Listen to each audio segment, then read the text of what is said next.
Ayan, magandang araw po sa inyong lahat. Ngayon, dadako na tayo dito sa ating unang aralin, ang problemang tinatawag na kulturang popular. Ayan, ngayon, baka napapaisip na tayo, di ba dapat yung lesson number one, yung what is kulturang popular? What is the objectives of kulturang popular? Grabe naman si ma'am. Bakit naman parang napaka-negative agad ng ang problemang tinatawag na kulturang popular? Ayan. So mamaya, mapag-aaralan natin ng mga atit kuya, bakit nga ba problema? No? Ano bang meron dyan sa tinatawag nating kulturang popular? Okay? So sige, pangkalahatang ideya para sa lesson na ito, susuriin sa paksang ito ang kalikasan ng kulturang popular mula sa mga problemang umiinog dito. Kasama dito ang pagsagot sa tanong na kung ano ang kultura, ano ang kulturang popular, ano ang kaibahan ng kulturang popular sa kulturang katutubo at kulturang masa. Ayan. Layunin ng ating pag-aaral sa araw na ito ay pagkatapos ng araling ito, magagawa natin na una, maipaliwanag ang mga salik na makapagsasabing popular ang isang kultura. Ikalawa, matalakay ang pangkalahatang motibasyon sa pagbubuo, pagmimintina ng kulturang popular. At ikatlo, maihambing at maipag-iba ang kulturang popular sa kulturang katutubo at kulturang masa. Ngayon, ito yung mga gabay na tanong sa ating paksa. So, una, kultura at kulturang popular. Ano yung mga tanong dyan? Ano ba yung kultura? Paano naitatangi ang kulturang popular sa kultura? Alin dito yung kultura na tumatagal, nagpapakita ng tradisyon ng pamayanan ng mga mamayan ng lipunan as it is permanently. At alin naman dito yung lumilipas din. Sunod na araw wala na siya, no? May bago na namang uusbong. Sunod, ang kalikasan ng kulturang popular. Paano masasabi na popular ang isang kultura? Bakit nabubuo ang kulturang popular? Paghahambing sa anyo ng kultura, ano ang pinagkaiba ng kulturang popular sa kulturang katutubo at kulturang masa? Ang anyo ng kulturang popular, ano-ano ang mga halimbawa ng kulturang popular sa Pilipinas? At paano ito naging popular? Ayan, dun nga sa mga tanong natin ay marirealize na natin paunti-unti. Teka, no? Bakit parang may lumilikha ng kulturang popular? Teka lang, bakit parang may partikular na audience ang kulturang popular? Teka lang, no? Bakit parang tama nga yung sinabi ni Ma'am kanina? Bakit parang may problema nga sa kulturang popular? Okay, so ngayon sa unang paksa natin na yung kultura at kulturang popular.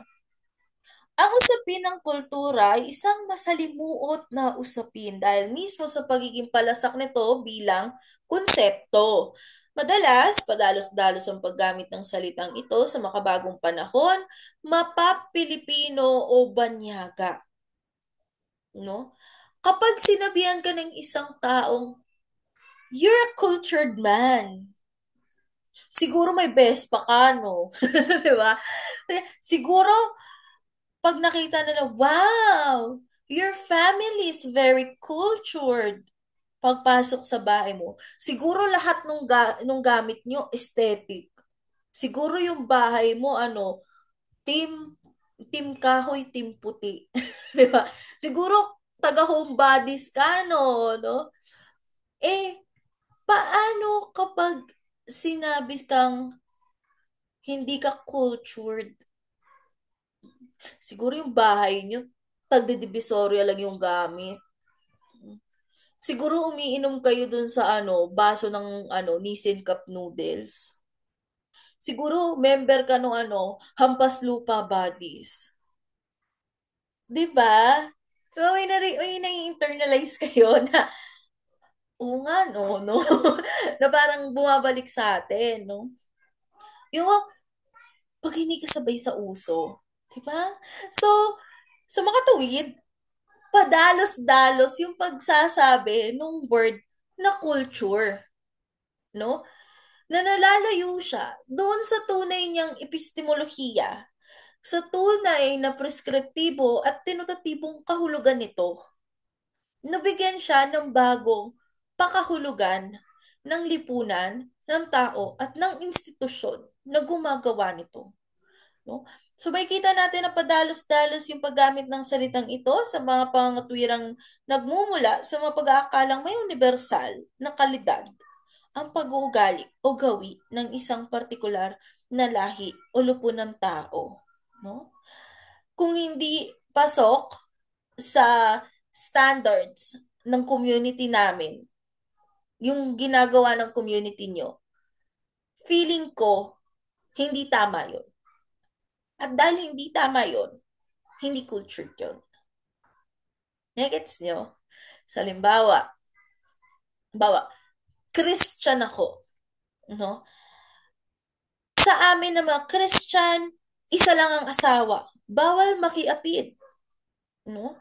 Kaya hindi uubra sa amin at hindi katanggap-tanggap para sa amin yung ginagawa ng mga Islam na marami silang asawa. Pwede silang mag-asawa, magsama-sama yung mga asawa nila sa isang bahay. Hindi okay yun. Weirdo yun para sa amin. No? Hindi tama yun. Tapos, yung mga Islam, may reason din sila.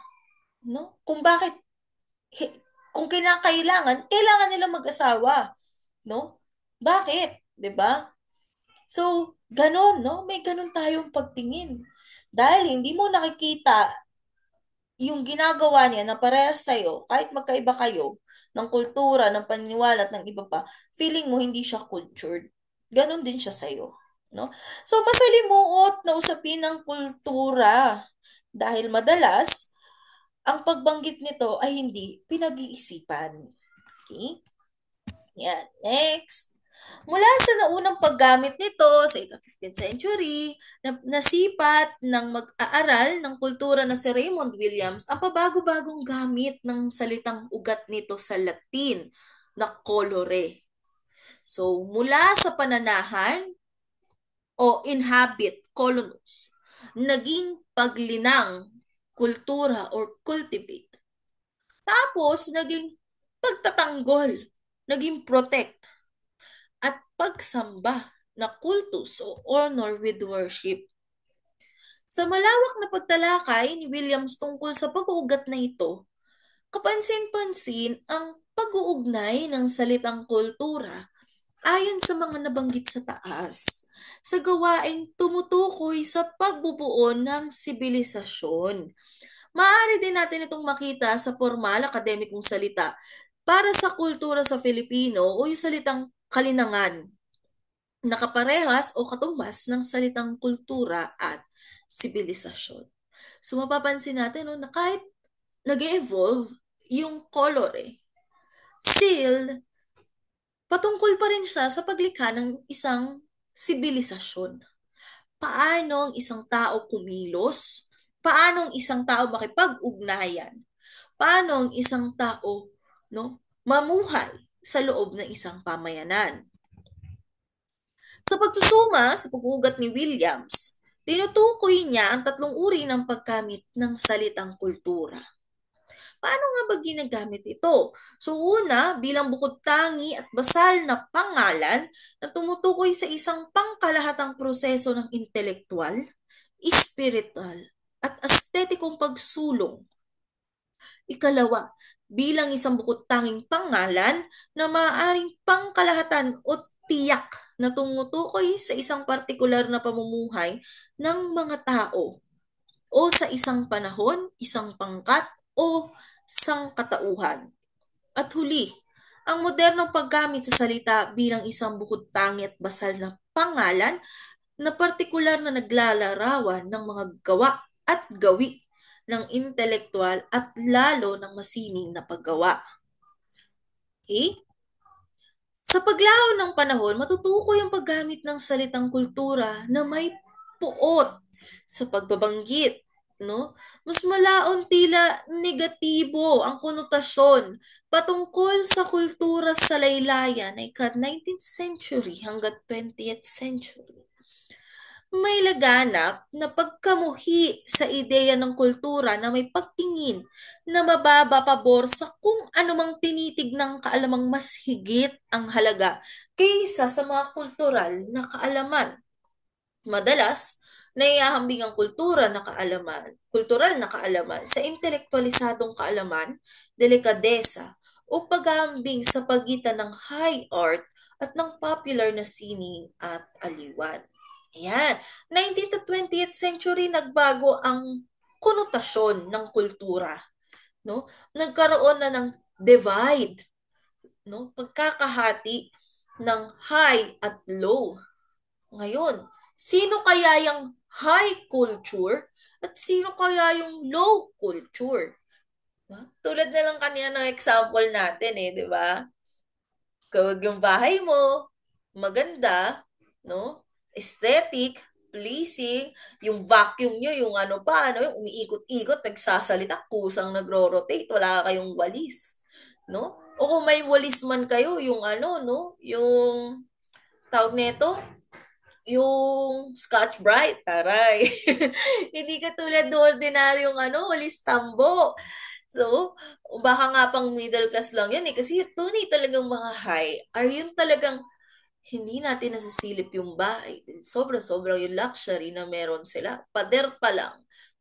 No? Parang parang pader na ng building kataas. No? Kung susumahin, umuugat ang mga positibo at negatibong pakiwari tungkol sa kultura sa usapin ng access sa ilang mga partikular na bagay o gawain. Ang access na ito ay nakasalalay sa uring panlipunan o social class na pinanggagalingan ng access sa mga ito. Madaling tukuyin kung anong high culture sa kulturang popular. Magkaiba yan ha, yung high culture at kulturang popular. Batay sa mga tumatamasa dito. Hindi ibig sabihin na ang mga mayayaman lang ang nakatatamasa ng high culture at ang mga abang uri lang ang nakakatamasa ng kulturang popular. Isa lang ang totoo at mas masalimuot na katotohanan. Totoo na ang mga abang uri ay nakatatamasa ng kulturang popular. Kadalasan, sa kontemporaryong panahon ay iyon lamang ang mga natatamasa niya. Bukod pa sa ibang lokal na ritual o mga gawi mula sa katutubong kultura, ngunit ang mga nakakaangat na uri ay natatamasa ang lahat ng ito kung nanaisin niya. Diba? Sabi nga natin parang middle class fantasy, no? Ang mga nasa laylayan, ang mga panggit ng uri, kapag natamasa nila ito, no, yung kulturang popular, okay na, no? Nakabili ako ng air fryer, yay! No, nakabili ako ng vacuum, pinag-ipunan ko to. Pay later ko to, no? Nakakuha ako ng kotse kahit loan, okay na, no? Okay. Pero, no, yung mga tao na kabilang doon sa maliit na porsyento ng tatsulok na talagang sagad-sagarin yung yaman, mga magulang ng Nepo babies, di ba? Kaya nilang tamasahin lahat-lahat, no? Mapakulturang popular o high culture pa yan. Kahit hindi bagay sa kanila yung crop top nila. Dahil sa labis na access na ito ng mga nakaaangat na uri sa ibang uri ng kultura, kaya niya na ipagkukumpara at ang resulta ay di lamang nabanggit ng pagkamuhi sa popular na kultura, kundi dumudugtong ito sa makauring karahasan mula sa mga nakakaangat na uri laban sa abang uri sa konsepto ng kultura. Alam niyo, yung mga nasa taas, nasa tuktok ng tatsulok, no? Hindi sila masaya kapag natatamasa ng iba, naaabot ng iba, yung mga bagay na kaya nilang abutin. Gusto talaga nila na sila lang nakakatamasa nito. Kaya nga, 'di ba, may mga nababasa tayo na parang sobra-sobrang out of touch sila, which is true. No, out of reality, out of touch, parang eto na Teo, nalulunod na kami sa baha o hindi niyo ba nakikita yung pangangailangan namin? Namamatay na kami dito, nagkakanda leptospirosis na kami. Sila, kaya pa nilang mag-shopping sa Paris gamit yung binili nilang airplane na gamit yung buwis ng bayan at yung gasolina rin nito, gamit din yung taxes na ninakaw nila sa atin, no? So, ganun sila katindi. Sinalaysay ng manunulat na si Jose F. Lacaba ang penomenang ito sa manifestasyon ng kulturang popular sa konsepto ng bakya. No? Babag naririnig ko yung salitang bakya mo naman manamit, no? Parang ang baduy, no? Parang nakaluma, parang hindi maganda, no? Tulad ng pagtutunggaling na banggit sa itaas, tinukoy nila Kaba ang paggamit ng salitang bakya sa pagtutuya ng kulturang tinatangkilik ng masang anak pawis. Hmm? Kapag sinabi mong bakya, halimbawa, yung suot niya ay paldang mahaba, no? Tapos t-shirt na plain, no? Sasabihin niya sa'yo, ang bakya mo naman manamit, no? Eh, ito lang yung abot kaya eh. Ito lang yung meron ako eh, no? Uhunahin ko pa ba yan? Eh, wala kami makain. Diba? Ani nila Kaba, tinutukoy ng bakya ang puwang sa mga uring panlipunan sa Pilipinas. Kadalasan nga na ang mga maralitang nasa lungsod at kanayunan ang nagtatamasa, yung mayakap, sumusuporta at umiidolo sa mga bakyang material. At ang mga mayayaman at siyang tumutuya, lumalait ng may matinding pagmamataas. Ewan ko kung familiar kayo, pero may isang pagkakataon na nanligaw sa newsfeed ko sa Facebook. Meron ako nakitang isang Facebook group, no? Na naloka ako kasi ang title ng Facebook group na yon ay Bisaya versus Tagalog, no? Tapos nag-aasaran pala doon ng humor itong mga Bisaya at Tagalog. Tapos natawid ko yung fashion sense, no? Nakita ko doon na fashion na pag ang suot ay matitingkad na kulay, bawa tingkad na yellow, matingkad na halos neon orange, tapos terno-terno, bawa naka-yellow ka na sa t-shirt, naka-yellow pa yung pants mo, pati shoes mo, yellow din, ay ano ka, no, Bisaya ka, ganun, no? Tapos, ito naman paghiganti ng mga Bisaya, inaasar nila yung tambay outfit ng mga taga-Tondo, ng mga taga-Maynila, yung yung tipong yung t-shirt, yung walang damit. Sabi, buti pa yung mga Bisaya, may damit kami kahit magkakaterno. Eh kayo nga, wala kayong damit. Kaya butas-butas yung short nyo, yung brief nyo, ganito, yung bacon na, yung ganyan. So sabi ko, oh nga no, nag-aasaran sila ng ganyan. No? Na kung tutusin, naalala ko nga ito, yung konseptong bakya, no? Na tunay nga na parehas lang silang bakya, 'di ba? Parehas bakya yung Tagalog, parehas bakya yung Visayas, no? Pero kung susuriin mo, no, hinayakap nila yung ganitong kasuotan kasi ito yung meron sila, no? Wala silang choice, no? Kung masaya siya na suotin yung terno-terno yellow, ito siya, no? Ito yung kakayanan niya. Ito yung pang simba niya, ito yung pang mall niya, no? Kung si kuya na gusto niyang naka t-shirt, mainit nga naman sa eskinita, hubarin niya muna, gusto niyang naka jersey shorts kasi nga naman bumabaha sa Maynila, alam mo magpantalon ka, dito siya komportable sa kasuotang bakyang ito. Oo nga naman, no? Understandable. Pero, no? Sa totoo lang, sino ang tunay na lumalait at nagkikreate ng ganyang konsepto, no? Hindi yan nagmula sa kanila, no? Meron pang mas nagpapainog o naglikha ng pagtingin na yan. At walang ibang yun, kundi mas matindi tumuya ang mga nasa itaas, no? Ngunit tulad ng nabanggit, nangyayari itong ganitong reaksyon ng mayayaman sa kulturang popular o sa bakya dahil sa labis nitong access sa kultura na nakakaya rin itong magsalita para sa tingin niyang mas mainam na kultura. Ngunit nanggagaling ang pagmamataas na ito hindi dahil sa kalidad ng kulturang tinatamasa at kinakatuwaan ng masa, kundi sa likas na ugnayan ng nakaangat na uri sa abang uri sa panlipunang batayan.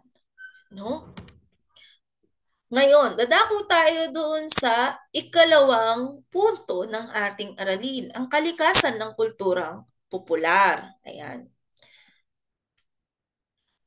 Paano nga ba nagiging popular ang kulturang popular?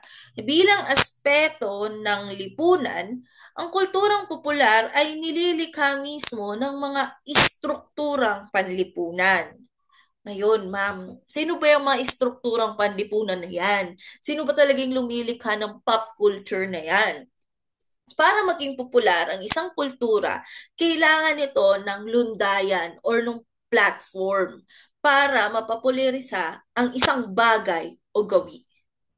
Ay, kailangan niya pala mag-trending, di ba? Oo, no? Kailangan niya ng platform.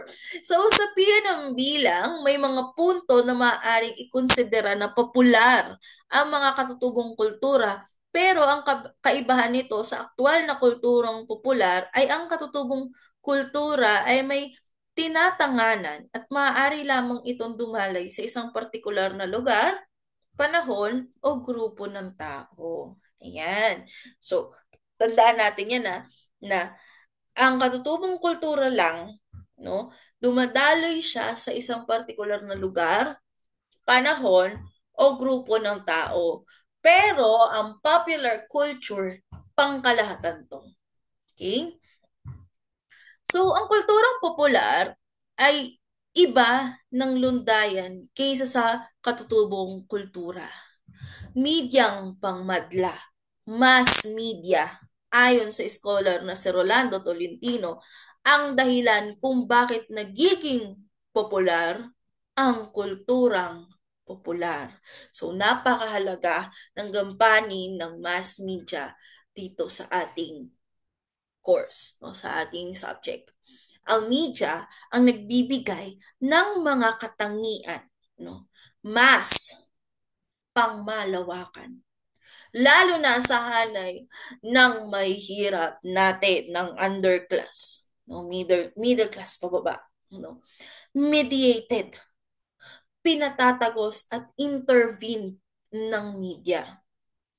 At over-determined, ayon kay Althusser, na konsepto ng interrogated ng mga aparato at estado kung saan ang media ay may malaking bahagi nito. No? Ibig sabihin, nasa sala, kontrolado, no? Alam, halimbawa, 'di ba? Sabi nga nila may bias ang media. Tama, mali. Tama, no? Totoo. Bakit? May patron sa likod ng media. May nagdi-decide kung anong ipapalabas nilang balita. No? For example, bigyan ko kayo ng example. Halimbawa, commercials. Ayan, TV commercials. Do, pag-aaralan din naman natin to sa susunod na mga paksa. Overview, no? Commercial. Alam ko, matatanda na kayo, no? May mga pamilya na iba siguro sa inyo. Ano na kayo, no? Nag-work na kayo. So, nakakapanood na kayo ng TV, di ba? So, try nyo, guys. Manood kayo ng TV maghapon, ha? Mula umaga, try nyo lang. Mapapansin nyo, sa umaga, yung mga commercials na nandyan, halimbawa, ang palabas ay unang hirit. So, balita sa umaga. mapapansin nyo, unang hirit hanggang, sabihin natin, hanggang dun sa time ng 10:30, 10:30 na oras. So, di ba yung after ng unang hirit, may mga cartoons, anime cartoons dyan na pinapalabas. Mapapansin nyo guys, na yung commercial na nandyan ay pampamilya. Ibig sabihin, shampoo, sabon, lahat ng mabibili sa grocery, Ariel, shampoo ng baby, diaper ng baby, Lucky Me noodles, lahat, no?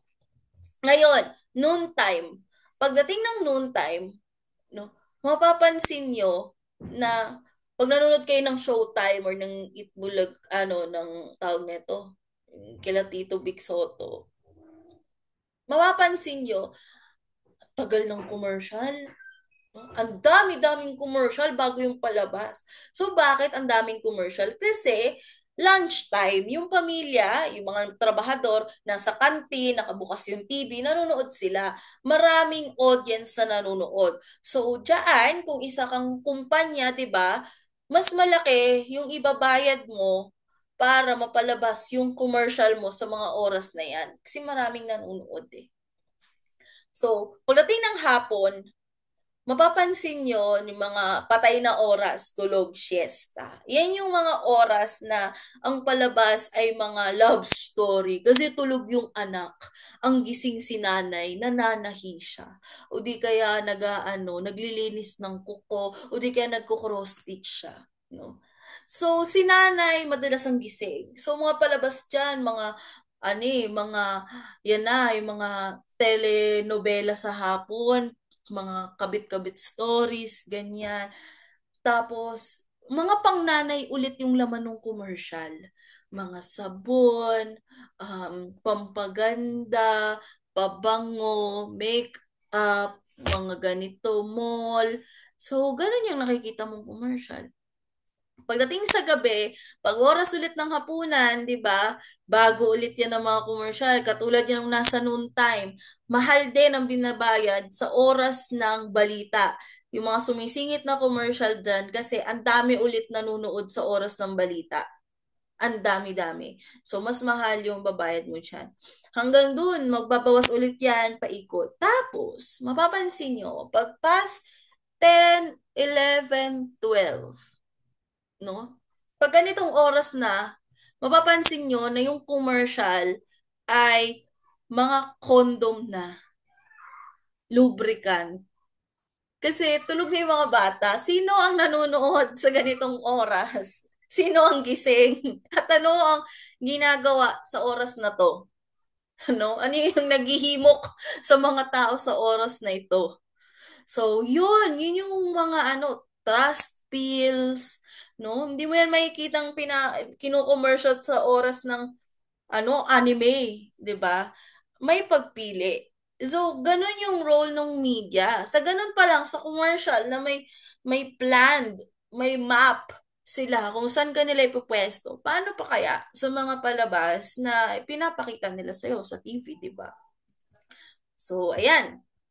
Bilang plataporma at institusyon panlipunan kasama at napagsusumikapan ng medyang pangmadla na tanganin ang kahalagahan nito sa lipunan sa pagpapanatili ng tiwala ng masa at ng Estado dito. Nakasalalay ang pagpopularisa ng kultura sa mismong mekanismo ng medyang pangmadla. Una, nasa kalikasan ng medyang pangmanla ang pagkakalatag ng mga kaalaman at impormasyon sa mga channel ng komunikasyon pangmadla, no? Sunod, sa kasaysayan ng komunikasyong pangmadla, makikita ang epekto ng pagbabago-bagong forma ng media sa pagpapalaganap ng kultura, no? Bawa, yung media, walang ibang pinakita, halimbawa, yung yung mga lotion, no? Walang ibang pinakita kundi whitening lotion, brightening lotion, pampakinis, pampaputi. Ang kilikili mo'y maitim, bumili ka ng deodorant na to, puputi. Di ba? Kahit napaka-imposibleng puputi sa Pilipinas kasi tropical country tayo. Normal sa atin, linikha ng Diyos na maging ganito yung skin natin, hindi maputi, kasi mainit. Kung maputing maputi ka, manipis yung balat mo, tapos ganito yung init, masusunog ka, matutusta ka, no?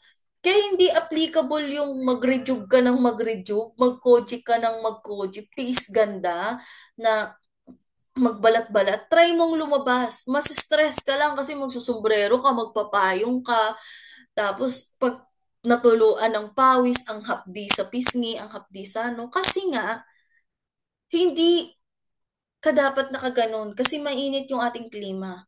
No, magkakaproblema lang yung health mo. Pero grabe, yung pang-brainwash sa atin ng media sa pag-create ng kagandahan, ng kaputian bilang pamantayan natin sa ating mga sarili. Kahit hindi yun aplikable. 'Di ba? So, gano'n na gano'n, no? Kulturang popular, maganda, maputi, makinis, no? Kahit hindi naman talaga yun okay. Tayo maging maputi. Nakakaloka yung ano, 'di ba? Yung mga ano, yung commercials na laging hinihikayat yung mga Pilipina na maging maputi. Paano, 'di ba? Nakaatang noon sa isang tao ang pagpapadaloy ng kultura at praktika ang mga tinatawag nating katutubong kultura o maging relihiyon ay nagpalaganap una sa pamamagitan ng mga pari o ng mga namumuno sa kanya-kanyang pangkat. Nangangailangan ito ng direktang interaksyon sa mga gusto itong patungkulan. Para dito, ang mga simbahan, mga puok-ritwalan, at kung ano pang uri ng tanggapan.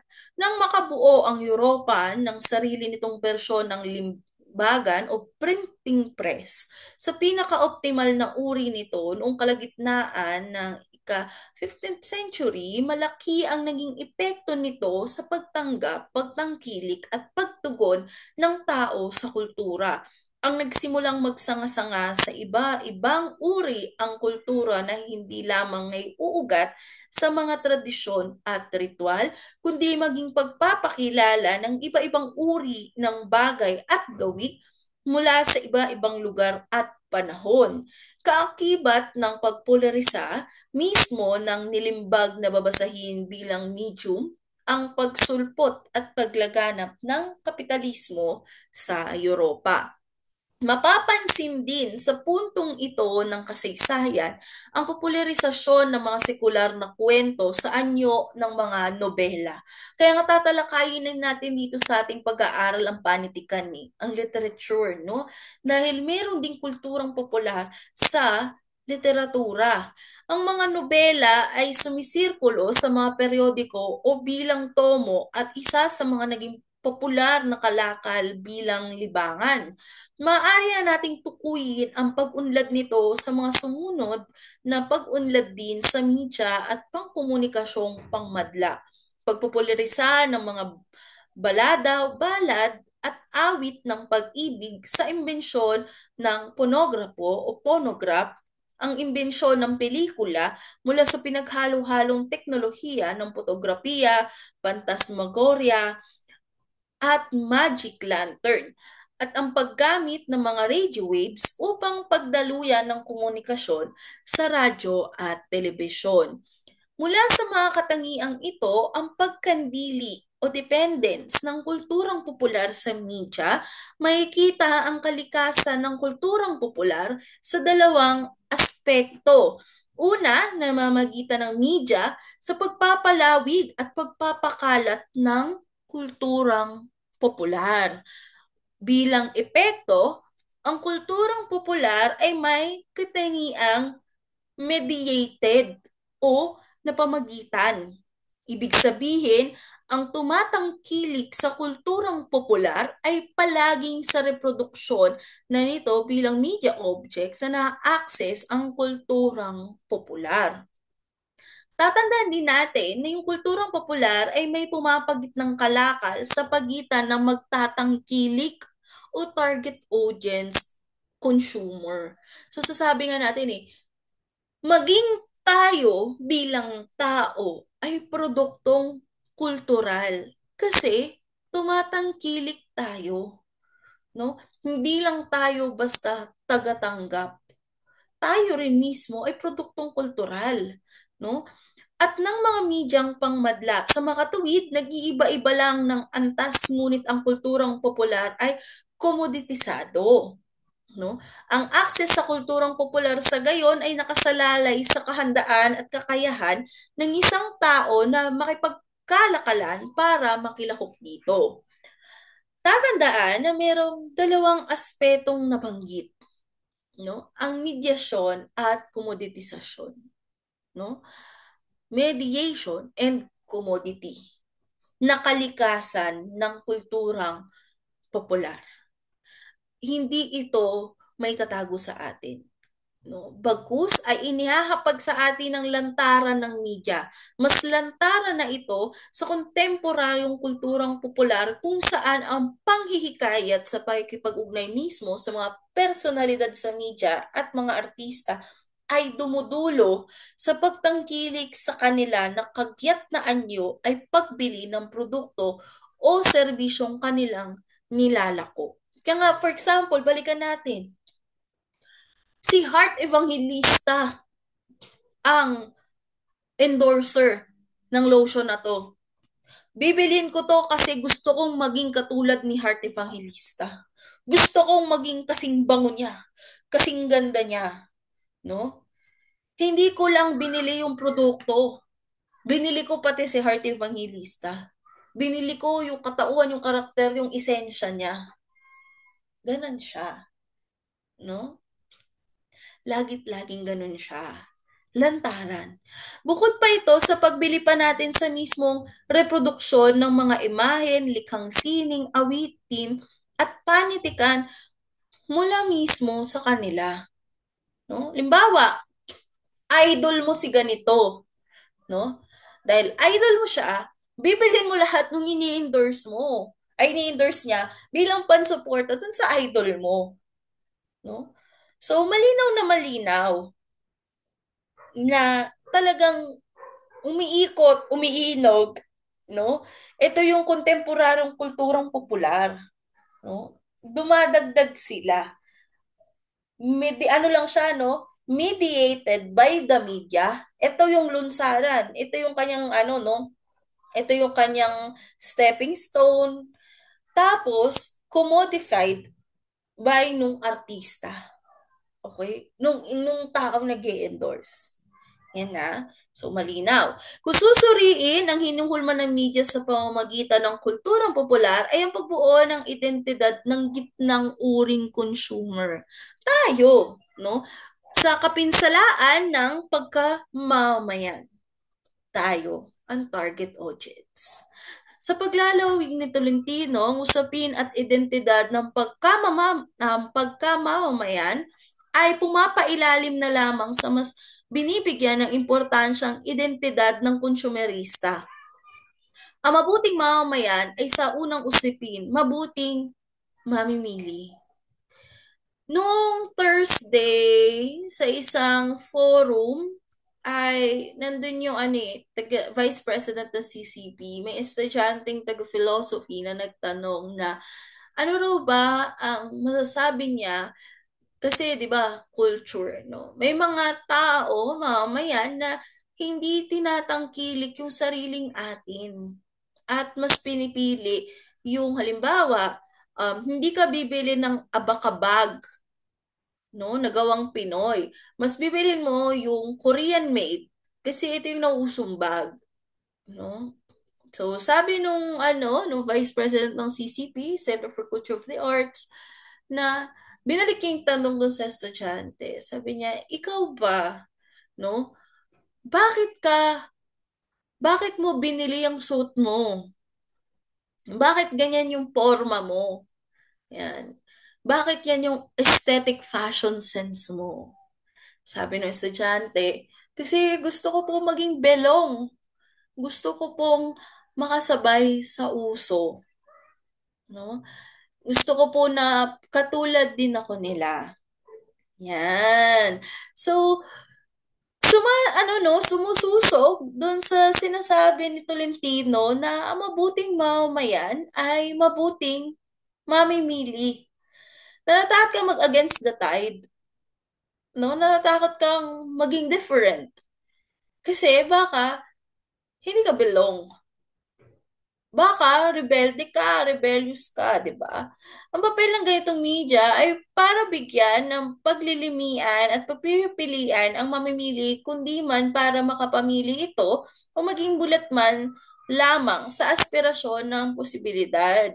Lumilikha ang media ng dating ng pag-asa para sa konsumerista na kahit wala siyang kakayahang bumili ng pinakabagong modelo ng iPhone, ng cellphone, ay magiging mulat naman siya sa pamamagitan ng malawakang direkta at pisa ng marketing sa kaalamang meron ng modelo at produktong hihigit pa bago pa man siya makabili ng kanyang maaabot kaya.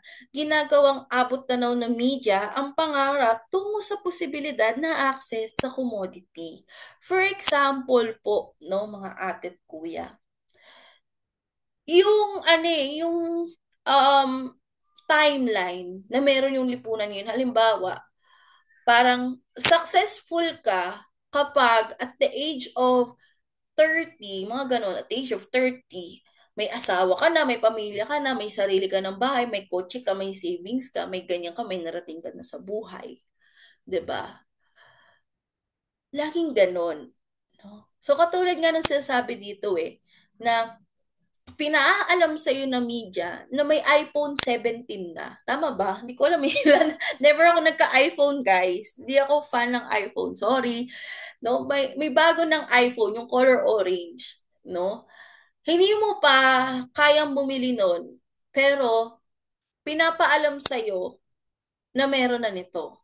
So, si ikaw naman, sige, ipon, ipon. Gusto ko niyan, ipon, ipon. Sunod na 6 months, may bago na namang labas. Hindi ka pa nga tapos sa pag-iipon Inabot ka pa nga ng inflation. Nagbayad ka pa ng mga utang mo, ng bills mo. May bago na naman. O sige, yung bago na lang pag-iipunan ko, ipon, ipon, ipon, ipon. So, kulturang popular yun. No? Pinapamukha sa'yo ng media, no? Bilang ikaw na konsumerista na nag-exist yan. No? Abot tanaw. At isa itong possible commodity mo, no? So, ganun ka pinaiiralan ng sikolohiya ng kulturang popular. Akala natin, kulturang popular ay mga bagay na nauuso, pero ang tanong nga kasi dito, anong ginagawa ng kulturang popular sa'yo? Bilang isang consumer at tagatangkilik nito. Ayan. Ang commodity o kalakal sa usaping ito ay nakasandig sa partikular na konteksto ng makabago at huling yugto ng kapitalismo. Maaaring nangangalakal na ang mga sibilisasyon bago pa man ang kontemporaryong henerasyon at bago pa man ang kapitalismo, ngunit ang pagbuo ng kulturang popular tulad ng nabanggit sa taas ay nakasalalay sa medyasyon ng pangmadlang media para sa tunguhin ng pagtubo mula sa mga kalakal. Dito, nagiging mahalaga ang pagkakaiba ng kulturang popular sa kulturang katutubo at sinasabing kulturang masa. Ayan. So, dito nagtatapos yung part 1 ng ating lesson 1. Meron pa tong part 2. Ayan. Para lubos nating makilala kung ano ba ang kulturang popular. Ayan.